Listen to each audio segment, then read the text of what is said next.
have one on which comes up repeatedly now on taxi drivers. Taxi drivers are particularly vulnerable to crime and antisocial behaviour in the nighttime economy. An act of criminal damage to their vehicles can affect their income for the duration of repairs and being self-employed. Any acts of violence that result in significant injury not only impact on their health but also their income. How do the police work with taxi drivers to promote their safety? Is there anything else that can be done to protect taxi drivers from the effects of crime?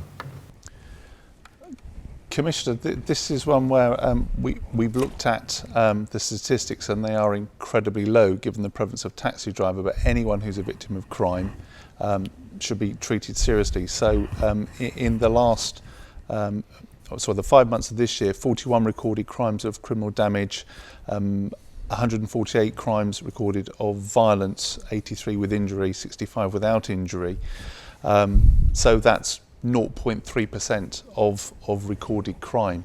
But if you are a victim of one of those crimes, it has a huge effect, as it does any crime category. It's very difficult to say whether that is related to the person being a taxi driver or just they are the person whom often a drunken or violent member of the public confronts at the time. There seems to be a bit of both. We do work, obviously taxi drivers regulations come under local authorities, but we work very closely with local authorities to try and keep taxi drivers safe, and they are actually the lifeblood of keeping our communities safe. Very often wanting to move late night revellers out of an area so we don't get disputes on the streets, we want really good taxi marshalling and really good taxi drivers who work with us. And taxi drivers, as in many others, are often the silent eyes and ears of policing. They see things we don't see. We do try and work, perhaps not consistently across the force area, trying to support taxi drivers who've been affected by crime. And certainly we would encourage reporting, perhaps investment in CCTV within the vehicle. But that's more around an awareness and prevention for the taxi driver and some security. I wouldn't say that that is needed, but certainly it is helpful and perhaps sends some signals to those who might seek to offend. In terms of Plymouth, again, I would like to hand to Andy, but from my perspective, whoever has put this question, please tell us more we can do. I don't think they're a specific group any more than those who work in licensed premises are a specific group, but they are a group who are there on the streets with us along with street pastors who can often get caught up in these issues. And the seriousness of it is not lost on us. Certainly in a previous life working in London, taxi drivers have literally lost their lives in the nighttime economy. So this is not lost on me, but there is no trend here of increasing assaults on taxi drivers, and we would certainly want to work with anyone or any group who feels there's more we can do around awareness and prevention.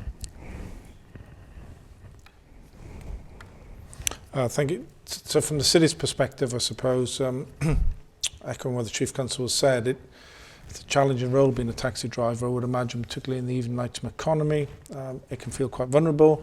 And let's be honest, for an awful lot of individuals, sometimes it's a second job as well. So we appreciate the fact that this is not without pressure. One of the things that we absolutely try to do at the moment, and I would encourage people to do, is to say that we have a strong partnership arrangement within the city in terms of managing alcohol and the evening nighttime economy, particularly alcohol-related violence. What we're talking about with the taxi drivers are very often it's that violence or an exhibiting of violent behaviour that sometimes ends up in damage. And we've made great inroads. A parallel would be, I suppose, in terms of the Best Bar None scheme, where we've got lots of the licensees contributing, and we'd like to make further inroads. So I suppose there's an offer there to say we have a group that meets once a month at the moment. I've just taken over the chair of it, actually, where we'd like to say, come on, let's be a bit more inclusive. Let's make more inroads into how we start information exchange and how we start supporting a bit more, both around the taxi drivers, and see how the taxi trade can support to a more vibrant but safe evening nighttime economy as well.